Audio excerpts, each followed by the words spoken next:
Welcome to Season 5, Episode 21 of the Zebra Before and After podcast. I'm your host, Lane Ball. Today is the debut of our audio-video podcast, and our special guest is none other than our good friend in Massachusetts, Kristen with Shackteau Interiors. We're taking a special tour of her shop and chatting about what it's like to own and run a retail space. Jenna with Happy Valley Restoration shares a refinishing tip, and we hear and see several friends from around the globe on what they are working on in their studios this week. If you want to tune in to more than the audio, go to enjoyzebra.com and scroll down to podcast under company. Then click on the YouTube link provided. Stay with us, friends. We have the inspiration, fun, and community that will platform your day. Hi, Kristen. Hey, listen, it's so good to see you, and I mean see you. Hi, because... Lane. Yeah, and I can see you.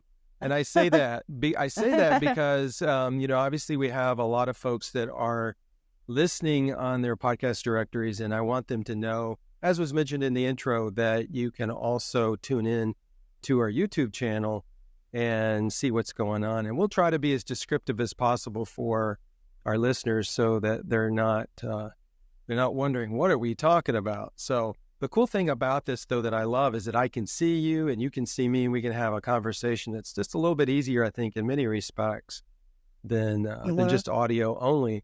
And on top of that, what's really nice is today we're going to take a tour of Kristen's shop. And so she's going to show us around. I'm going to ask some questions, and we're going to learn more about what is involved in running a shop. But obviously, before we do that, Kristen is sitting in the front of her shop, and I see that there's sun beaming in. At least it looks like it. It could be a cloudy day too with bright light. But so you got to give me a weather report, Kristen. Tell me what's going on in Massachusetts. Yeah. And I'm very happy to report that it is sunny and supposed to be around 80 degrees. Maybe in Boston, but we're always a little bit cooler on the coast here, which is, you can't complain for the first week of October in New England. So we've been so lucky the past couple days with nice weather. Yeah, your weather honestly sounds like North Carolina weather right now, because I looked in the forecast and it said 80 degrees today, sunshine and 80 degrees. Now, you're just go ahead and tell people where you live. How far out are you from Boston? So we're on the North Shore of Boston. So we're about 40 minutes north on Cape Ann. Mm-hmm. So and you said it's a little cooler, right? Yeah, it's always a little bit cooler here on the coast, because we're even the shop here is you can walk out the front door and see the ocean, so we're really close. Oh man, that's nice. Yeah. I think you're creating a lot of envy. I know you are in me with our listeners too. So listen, Chris. So you've been on the podcast multiple times, and so it's good to have you back on. But it's good to have you on, especially debuting the video version of the podcast as well. But I still, we always get new listeners. And so what I'd like for you to do is give us a 30,000-foot view of all the businesses you own, because you own several. You're very busy, but you always look like you're having fun with it. I know there's stress involved too, but it always look like you're having a good time. So if you don't mind just telling us like what you do, okay, and what different businesses you run. Right. So I originally started refinishing furniture. That's my main business, and I did that for a long time. I think professionally I'm going on 11 years of doing that.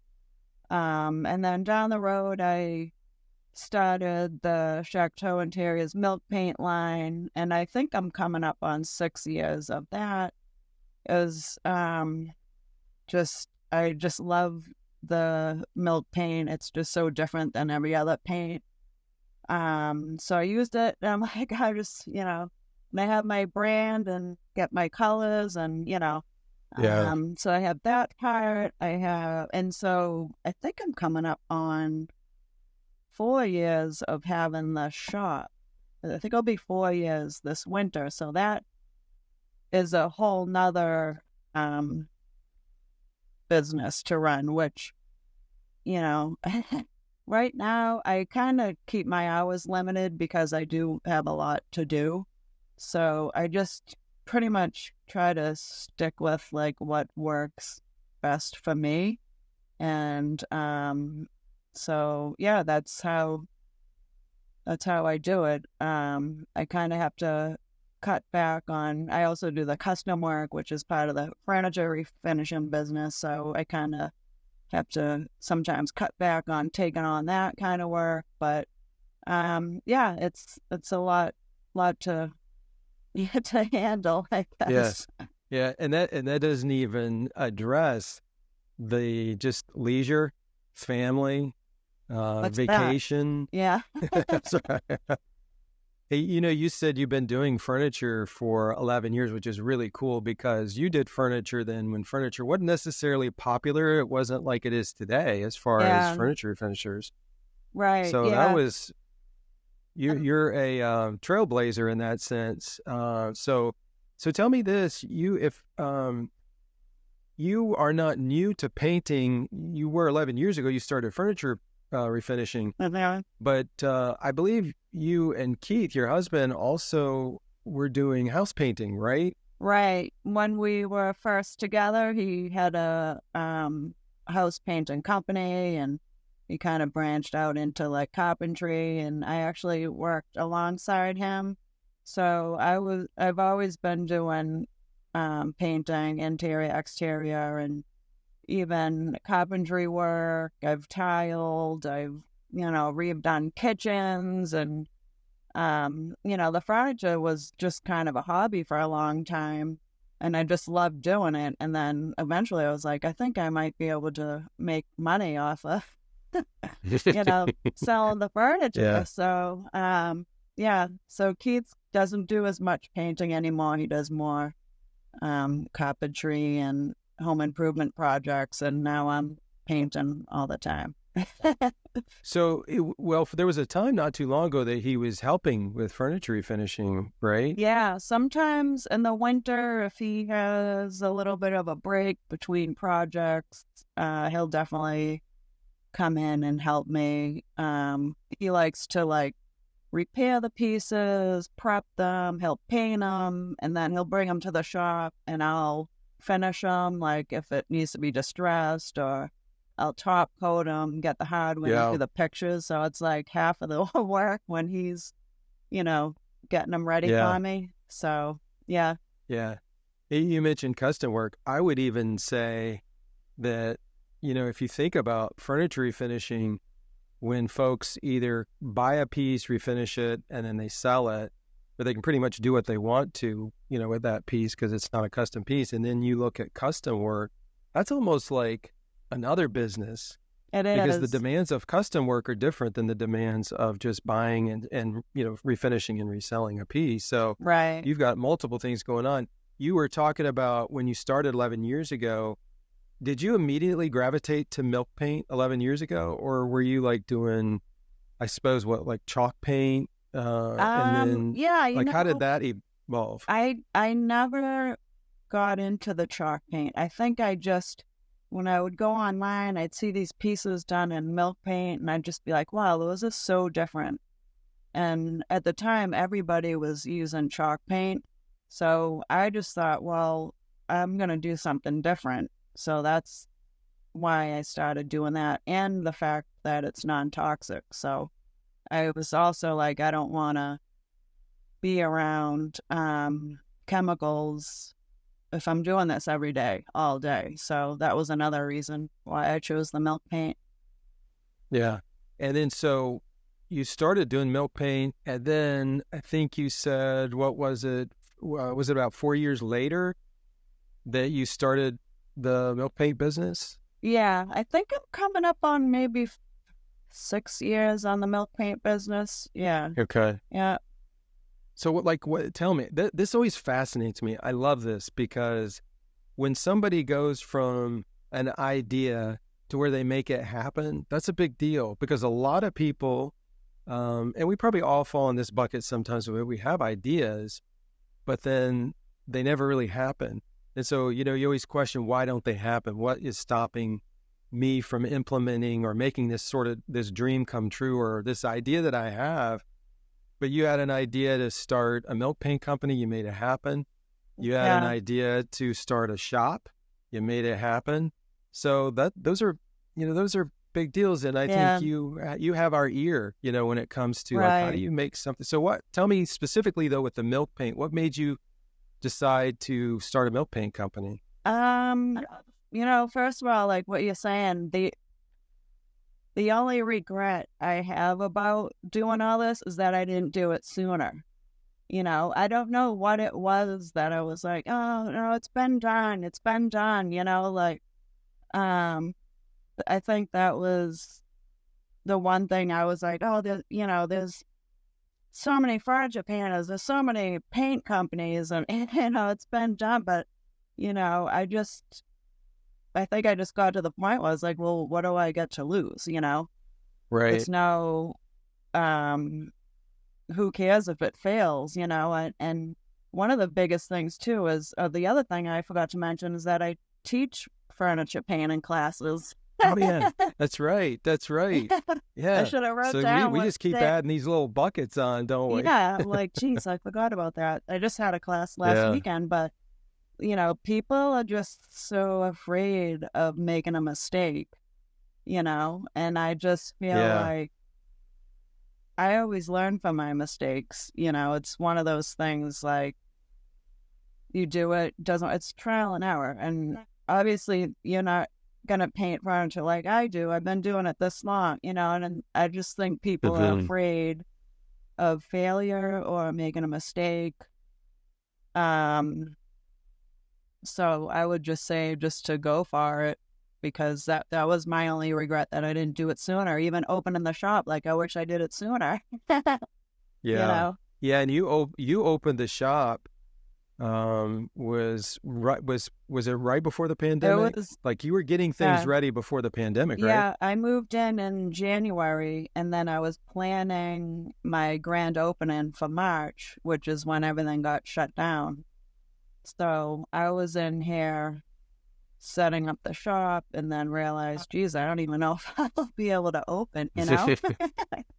Yeah. And then when things started changing and the lockdowns and those sorts of hard things that everybody had to go through, you didn't know how long it was going to last. Right, right. So I bet you were you stressed? Like, I'm okay, so I've got this place now and I could be sitting on this shop for, I mean, I guess I should ask you, do you own it or are you leasing the shop? I'm leasing it. Yeah, Okay. yeah, So that's a different level of stress. I mean, right, you would be even stressed even if you owned it because you've got this property that you're right, not able to generate any revenue with. But right. Yeah. yeah, so I basically, looking back, it was actually one of the best things because I could leave the house and come here, when everybody was on lockdown. There's no one here, and I didn't have to worry, you know, could yeah, get out of the house yeah, and work on pieces and at the same time, people who never had time to do these projects and painting had the time. So, we were selling milk paint, we was, shipping things out from here. And so it all worked out. But I always, think to myself what it would have been had that not happened. yeah. So I No, I don't know. know. Yeah. Yeah, that's neat. The ability to have had the, like you just said, to be able to sell product online, because I know online businesses did really well Right, during that time, depending on what they were, if they were able to survive through it. right. Um, so so you've got the milk paint. Let me ask you this question. With respect to furniture refinishing, as you well know, every year, just as anything, whether it's home design, whether it's fashion design, furniture is no different, right? And so there's style trends that change, they come and go. Right. Some things are mainstays, where they always kind of stay. There's always a demand for it. Would you say milk paint is one of those? Because the cool thing about it is you can distress, Right, but you don't have to distress. So just right. because it's milk paint doesn't mean it's going to be a distressed piece. Tell me a little bit about the trends that you see, not only as a furniture refinisher, but also with your milk paint business. I've seen a lot more wood lately, I think. People are doing more like wood tones and using washes and maybe bleaching wood. Um, the milk paint is actually great for that because you can make washes with the milk paint, and it's just more watered down than you would just Yeah. regularly painting something. So that seems to be a trend right now. Even in the shop right now, I have probably more wood pieces than I do painted, Do you? but sometimes I'll just try it, and if it doesn't sell, I'll paint it, Yeah. so it really depends on the piece. But yeah, that a lot of I feel like people are getting away from white furniture. I feel like people are getting back into color. Green's really popular. Black is really popular. I haven't done a white piece in a long time. Really? Yeah. Um, Yeah. You said greens. Would you say Clark Pond Green is doing well? yep. Clark Pond. I'll never forget that color. The infamous potato bin. Yeah, for our listeners, if you're not familiar, gosh, Kristen, when was that? That must have been in 2018, 2019, right? Yeah. Uh, yeah, Zebra hosted a challenge to pick a piece of furniture, and that furniture that we picked was a potato bin, and then we had several designers, several refinishers give us ideas on how to refinish it, and Kristen won that the idea that she came up with. She won it, and so she coached me on how to refinish this potato bin. And of course, we used Clark Pond Green, Yep. which is one of my favorite colors. It turned out to Nice. be a really nice piece, Uh-huh. I might say, because of your You did coaching. really well. So, well, it was fun. I really enjoyed it. So you said the whites, not doing a lot of whites. The probably, would you say the moodier tones, like Yeah, the definitely. deep browns and Yeah, there's I feel like actually we just had a new dark brown called Dogtown Brown, but I have been seeing a lot more of that color. yeah. The And colors. your color Magnolia Pier, isn't that kind of a brown? Yep, that's a brown, like a brown gray. Yeah. That one's one Yeah, I of like my that most color. popular colors. Yeah, it's a beautiful color. Now, let me ask you this question. So, with the pieces that you're refinishing, have you stepped away from distressing them, or are you still distressing and selling distressed pieces? I'm probably doing a little less distressed pieces. The chippy pieces that I do, they usually always sell, so I don't think that's going out of Uh-huh. style. There's a difference, I think, between like the farmhouse style and the old world chippy finish. Like to me, Yeah. those are kind of two different. Although, I mean, people might argue about that, but yeah, I feel like those pieces are still selling. I don't do as much of them, but I do love doing them. I don't Yeah. know. No, I like the way you distinguish between the farmhouse. I think you said farmhouse and old world. Right, right. Yeah, Yeah. No, because I you think can have that's a chippy piece that's not in that. Because when I think of the farmhouse style, I just think of like the white with the black hardware and the yeah. medium tone, Mhm. um, more country style. But I think chippy could also go more old world style. Yeah. Yeah. No, I like that a lot. I think that's really effective. I think it's important when we talk about different styles to segment them out. I think that's helpful for everybody involved. Uh-huh. So, one of the things I'm excited about doing today is to see your shop. And so, we're going to take a tour, and I'll try to be as descriptive as possible for our listeners, but also to encourage our listeners, if you are listening, to take some time to go watch the video of this as well. it's kind of neat to be able to see what we're talking about. So why don't we do that? We're at the front of the store, and so we're just going to have Kristen walk us through the store. And then when we get done taking a quick tour, I have some questions for her about owning a shop and what's involved in that. So why don't you do that? So you're at the front, Kristen. Yep. So this is the front. So when you come in, I basically have like a bunch of textiles over here. Pillows, rugs, and whatnot. And then as you come through, I usually just go this way. Right now, I'm just, it might be few things out of place, but usually when we're open, we'll put stuff outside and, get people excited to come in.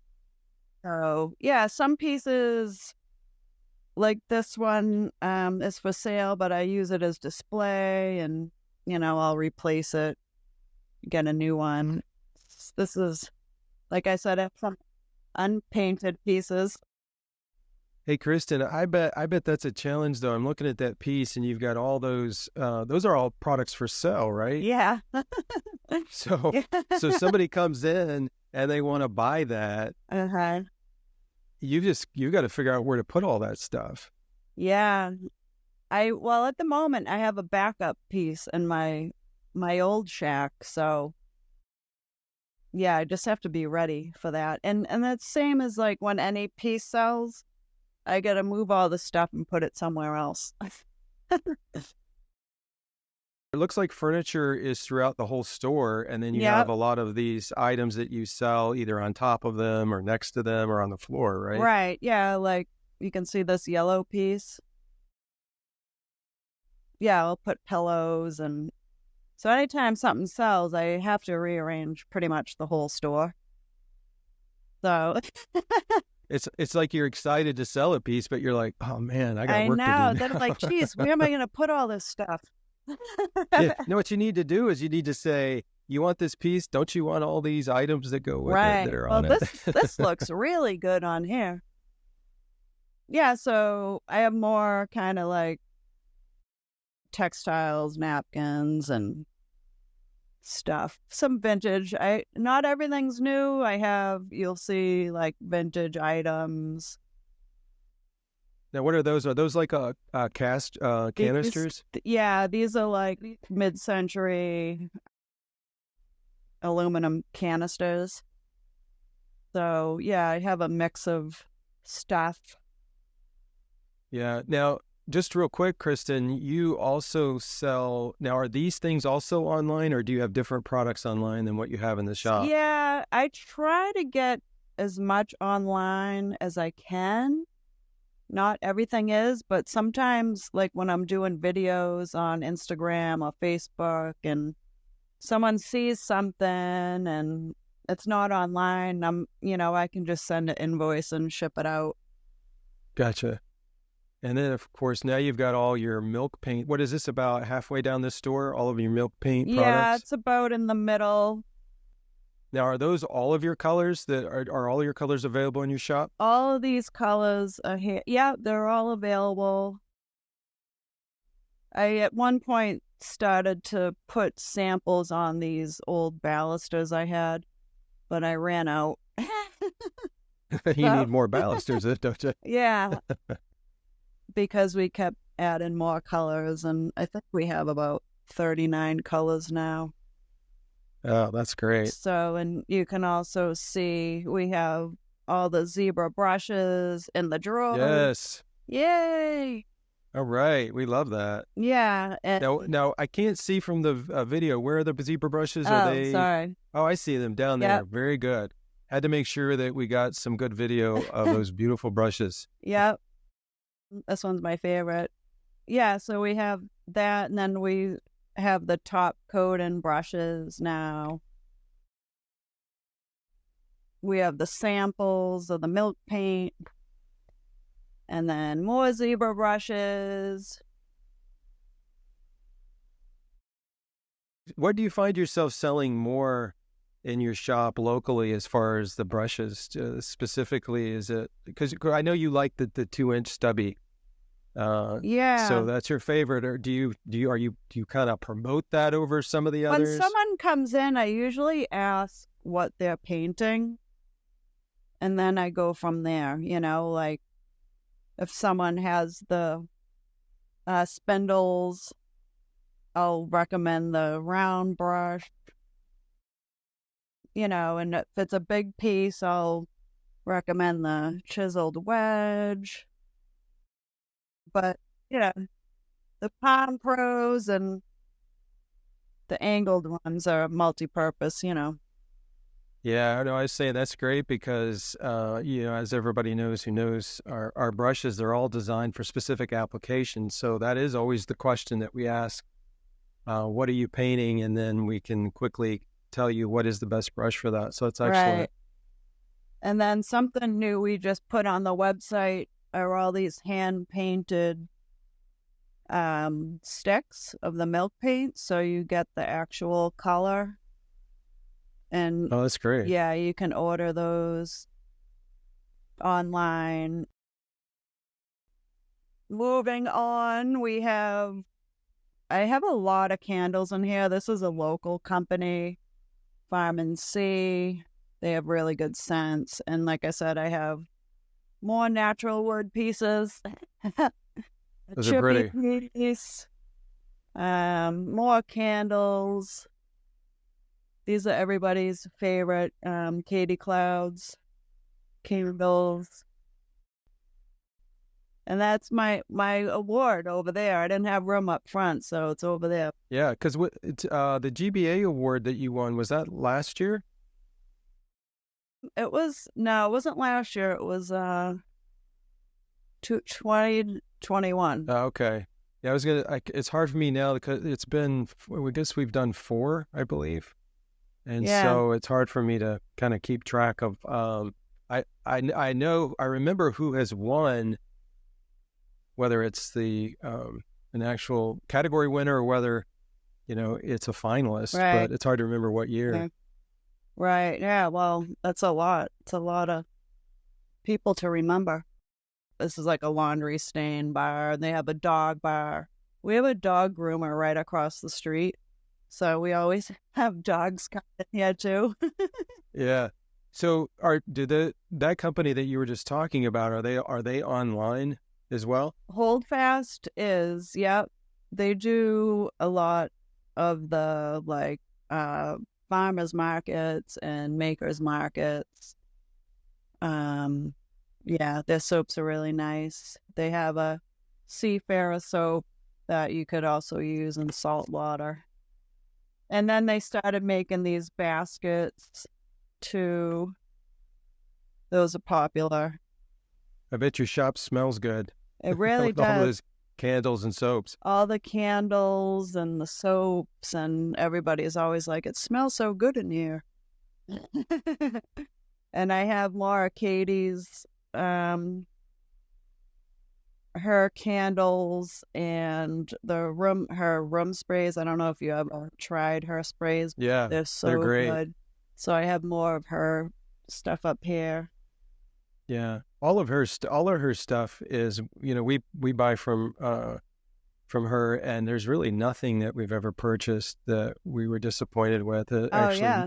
Yeah. more impressed once we get it, because especially if you're buying online and you can't smell, you read. She does a good job with the descriptions, so Descriptions, yeah. yeah, that's helpful. Yeah, And this is where I keep all the hardware. And people love coming in and looking through all this hardware. now is all of the hardware that you sell, are those wholesale purchased, or are some of those just things you find in antique Yeah, they're stores? mostly wholesale purchased. I do sometimes put out, which I really should. I have a huge collection of vintage antique ones, but I do have some old doorknobs. Sometimes I'll put that stuff out, but the people who come in, my regulars, know that I keep this full of other things. Yeah, But, okay. It's like a treasure it's chest like in a there, little right? treasure chest, if you know, Yeah. you know, type of thing. Very good. Well, we've enjoyed this tour. This is really good. And the downside to doing this is people who are out of town, out of state, that can't get there are going to be jealous because they can't come in and shop. But I suppose if they see something in there that they like, they could contact you and say, hey, can we talk about arranging shipment? That's cool. I forgot to mention, I do have a little workshop in the back, if you see that window. Oh, yeah, that's right. Yeah, we've talked about that on a podcast in the past, that you need to have it where people can come to the window and watch you work. Yeah. Remember? And you have the little microphone. Well, then the shop would be empty. I'd never get anything done. But yeah, usually I'll come in here when the shop's not open and work. And it's really small. This is a piece I'm working on right now. But it's definitely like, I love having this little space to work and then just roll it out front. Yeah. Now, did you put the window in that office, or was that window already there? The window into the office. Oh, this one. Yeah, the window into your shop. Excuse me. Yeah. Keith put that in. I should mention that because he'll be like, "Oh, who did that?" So yeah, this was just a regular wall, and then I had that old window, and yeah, Keith put that in, and then did the rough cut boards there, and I just did a wash with the milk paint on those just to give them like a whitewash look. And yeah, he put the window in so I can be out back and still peek out, and you'll see I got a little curtain there with a clamp holding it. Sometimes I'll shut it. Yeah, no, I like that. I just pointed that out because if you for the listeners, if you're looking to start a shop and you're doing a lot of refinishing, then that is a really wise thing to do on the front end, so that you can work and see. I mean, even if your shop's open and you're the only one manning it, you could stop and go out and help the customer. Right. Yeah, and I also got a little doorbell because a couple of times I'd be back there and people would come back and scare me. I'm like, geez. So I'm like, you know what? I think I gotta get a doorbell just so when the door opens, I'm like, okay. Yeah. Oh, that's good. We're going to take a quick break now to hear from our sponsor. Hi, my name is Ellen with Vintage Key, and this podcast is sponsored by my friends at Zebra. When I used my first Zebra brush, I realized I wasn't losing bristles on my painted furniture anymore. Now I only use Zebra, and I can honestly say I've never lost a bristle, not even one. As a small business owner, the quality of my tools matters. Zebra is as good as it gets. Thank you, Ellen, for your kind words about our brushes. It is a great encouragement.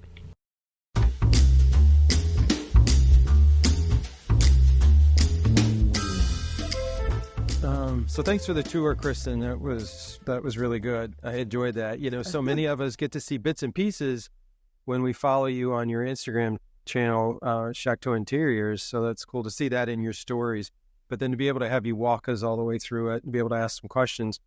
But, when we think about owning a shop, it sounds exciting. It sounds like it really gives opportunity for your creative juices to flow and to be able to be creative in multiple different ways. But one of the things that comes to mind is you've got everything in there. That place has inventory. You said you've got some floor space open up for some furniture refinishing pieces.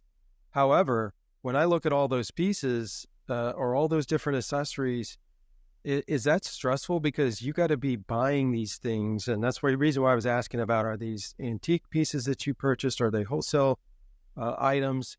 Right. Because you've got to stay on top of that. You got to stay on top of trends. You got to know what your area needs. And that just seems like that would be a lot of work.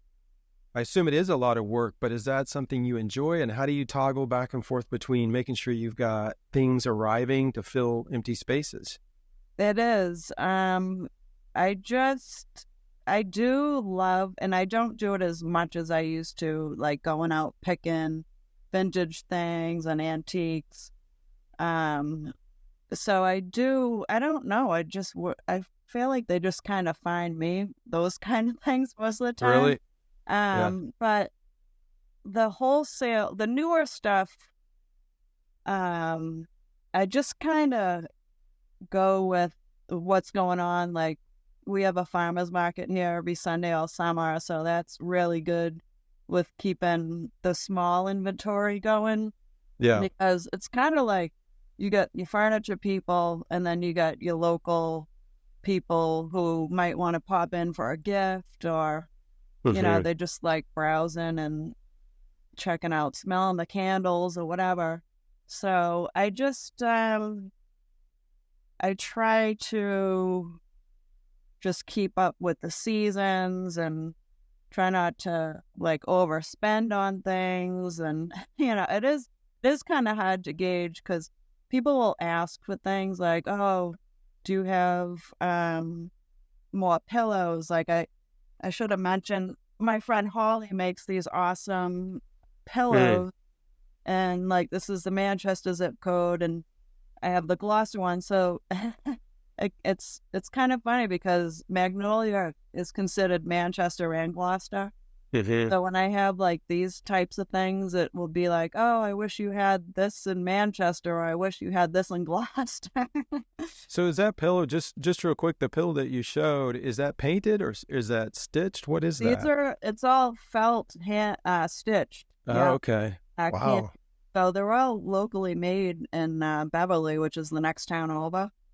And so like I said, I try to keep as many local or just small businesses, like people like me, and I tried to keep their products in my shop.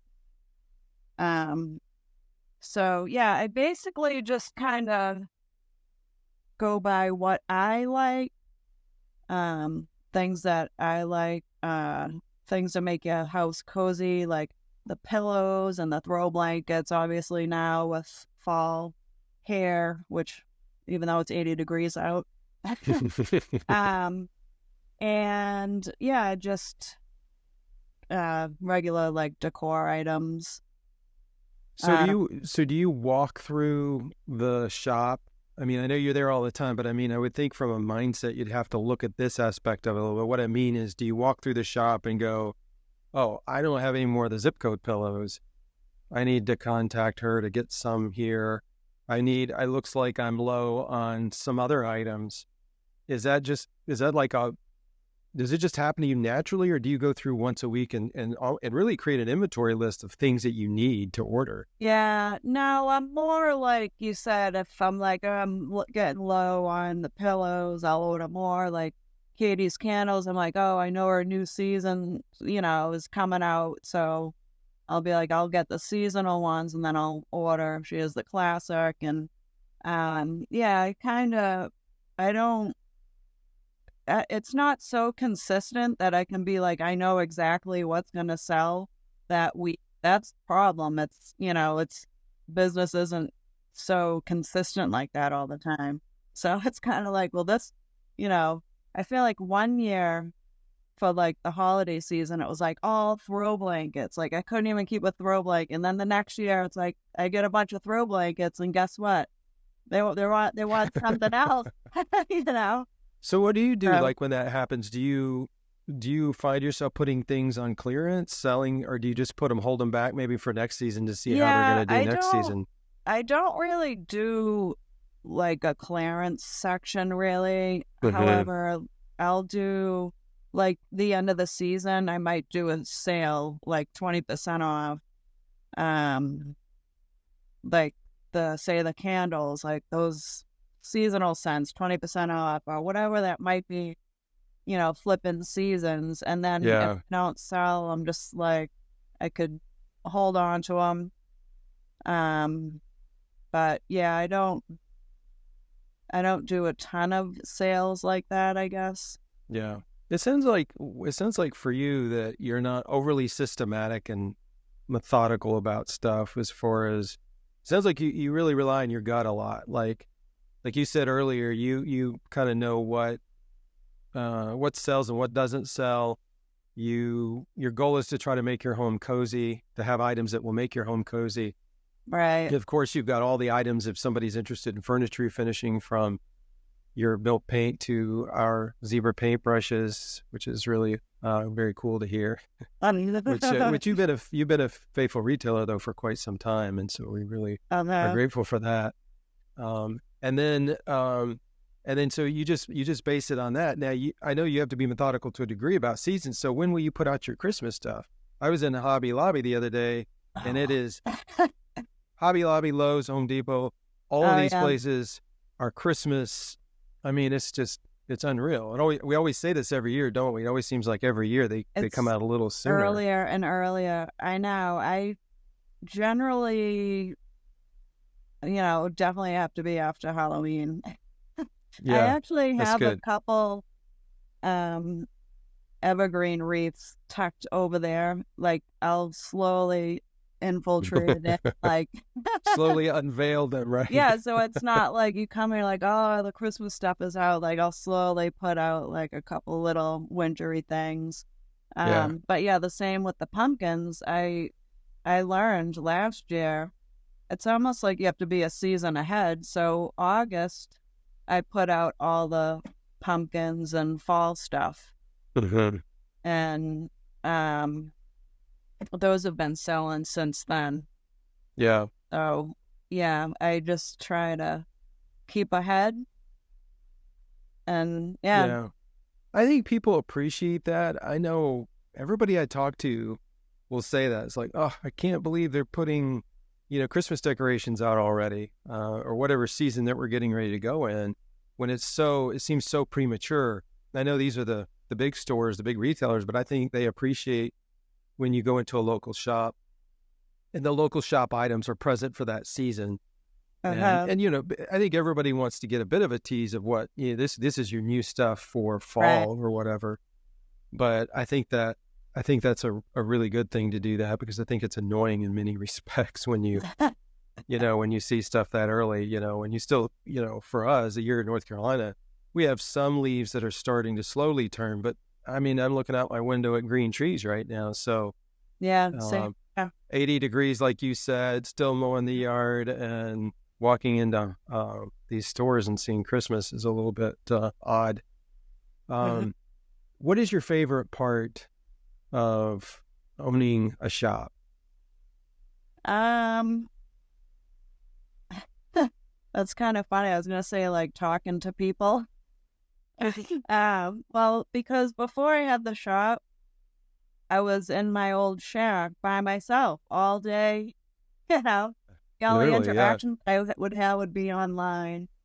So I do love, like, being out there more and, like, talking to people and that. But I laugh because then sometimes I talk so long that I don't get anything done. I'm like, oh man, just spend an hour talking to, so-and-so. And it's funny having a shop, because I feel like sometimes it could also be like a little therapy session, that some people come in and whatever. It's just a different vibe than being in my shack by myself. Yeah, it really is. But the way you do it, I think you mentioned earlier, or maybe this is before we started recording the podcast, we were talking about you have certain days that you open the shop. So like today you're not open. So that gives you time to, to recharge, if you recharge alone, to be working on your furniture pieces, to get them ready to be in the shop, or custom orders like you mentioned. Right. What days are you open? Is it more of the weekend? Yeah, so that's one thing I kind of struggle with, because, the more I'm open, I feel like it's a heavier weight, because if I do try to get stuff done, and people come in, but I don't know, it's kind of a thing, like if I have less hours, people come, and then if they can't get there at that time. But I also, so right now I'm open Friday, Saturday, Sunday, and 11 to 4 on Fridays and Saturdays, and 11 to 2 on Sundays. So, like I said, Sundays all summer we had the farmers market. So that was really good. So I usually, last year, I think at this time, I expanded from Wednesday to Sunday, and I just was closed the Monday, Tuesday. So right now I'm kind of on the fence about going back to that routine or keeping it as is. The where this street and the village of Magnolia, where I am, doesn't get a ton of foot traffic. Um, it's a little part of Gloucester, and we have a lot of people who go back south for the winter. So I'm kind of always like, I want to be open more for people, but if it's not working for me, it's just it's hard to figure out what works best. Yeah. So, But you're the I've been, boss. yeah, and I'm definitely getting better at saying no to like custom projects. And, I feel like before I would just do them, but now it's kind of like I gotta pick and choose how much I can take on, and I don't know, I'm just getting better at kind of not like overdoing it and taking more time for myself and things like that. Yeah. Have you So, ever hired anybody to come in? Has that ever been something that you've utilized as far as yeah, I mean, help? I do have help. My friend helps me out, and Keith helps me out a lot. My girls will come in Mm-hmm. Yeah. when needed. So, yeah, Yeah. yeah, it's Well, definitely can't do it all myself, and just moving furniture alone is, you know, yeah. it's a lot of work. Yeah, it is. And Yeah, that's something we've talked about on the podcast before is just when you look at the furniture refinishing from beginning to the ending stage, there's so much involved in it. And we've talked about the importance of really thinking through what are the proper ways to lift, to move. And hmm because I know, if I'm not mistaken, you've struggled with some back issues periodically too, as many yeah. folks I have. So you got to just be really careful. the past month, my back was bugging me, and so it kind of slowed me down a bit. But yeah, I have to be careful lifting things, and when I was younger, I would go to someone's house and take it down from the third floor, and they Man, had something they were selling or drag it out of the basement, and I'm like, now the first question I ask is it accessible? Is it in the that's garage? right. Yeah. Isn't that funny how that, like, 20s, 30s youthful energy just drives you sometimes to make decisions that aren't always wise decisions when it comes to that kind of thing. My Yeah. wife and I laugh because right after we added onto our home, we built an upstairs, and this is actually where I'm at here, and the couch that's right behind me is very, very heavy, and it's Okay. one of those couches that opens up into a bed. Oh, so, And yeah. once this all got done, that couch was downstairs at the bottom of the steps. And it was in the evening. It was about, I don't know, it might have been about 9 o'clock in the evening. And we both were like, we're so excited to get this couch upstairs. And to this day, we're like, how in the world did we get this couch upstairs? I mean, it is really heavy. And the Yeah. steps, there's 16 steps to get up here. So we were like, my word, how did we do that? And, but it's that youthful energy and Uh-huh. drive. But, when you do stuff like that, even then, you may hurt yourself and you don't really realize that you've done damage. So it's important to be careful Oh, even yeah. then as well. Well, Krista, it's really been good to finally take a tour of your shop, to sit down with you and learn more about all these different businesses that you have. I know a lot of people look up to you. A lot of Oh, people follow gosh. you, admire what you've done, and what you've been able to accomplish. And so folks want to glean from people who are successful. And so everything that you've shared has been really helpful. And thank you as well, I might add, for being our first guest on the podcast that went from just audio to video audio. So Okay. we're excited about that. So thanks Yeah. again so much. we've known you for a long time and appreciate you. You're an integral part of the community, and so we want to say thank you for that as well. And thanks for coming on. And right back at you, Lane. Thank you. Good. Well, if you're game, we'll have you back on again sometime soon. Sure.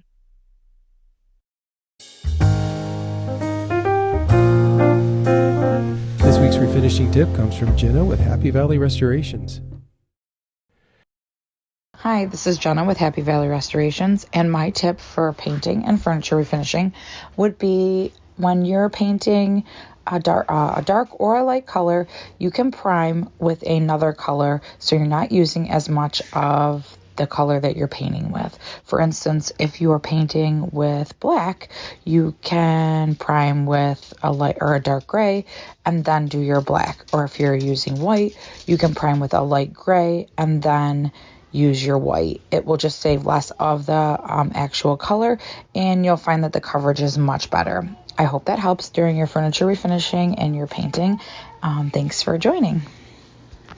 Great tip on priming, Jenna.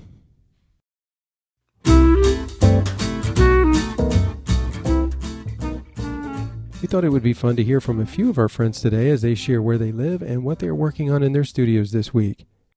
Hi, I'm Katie from Furniture Refreshed in Connecticut, and this week I'm going to be working on this wardrobe cabinet. Hey, I'm Bonnie, and this is my son Ollie, and we're half of Cornflower Restorations. We're not going to be working on any pieces this week because we're on our way to Turkey. We're currently in Qatar and feeling quite jet lagged. Anyway, have a great week.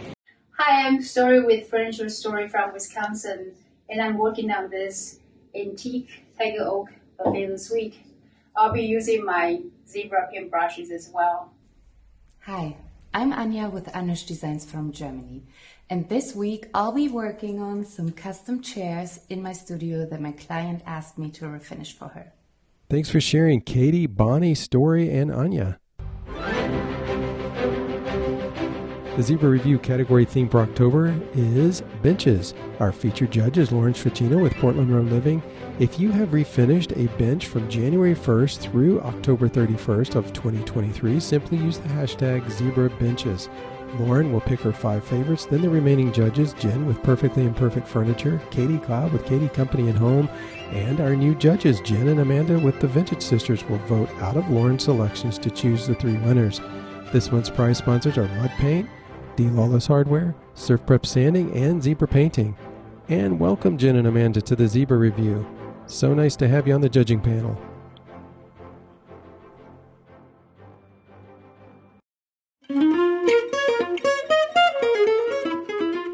Thanks for joining us. We are grateful for each of you. All links to artists will be in this week's show notes. We can't tell you how encouraged we are when we hear from you or when we read your reviews on one of the podcast directories. Speaking of podcast directory reviews, would you consider leaving one on your favorite directory if you haven't already? This helps tremendously in our ability to reach more people. As well, it is a big boost to our ranking. As a thank you for leaving a review, we would like to send you a small gift. Simply screenshot your review and email it to me, laneball@enjoyzebra.com. Put podcast review in the subject heading and include your full name and mailing address.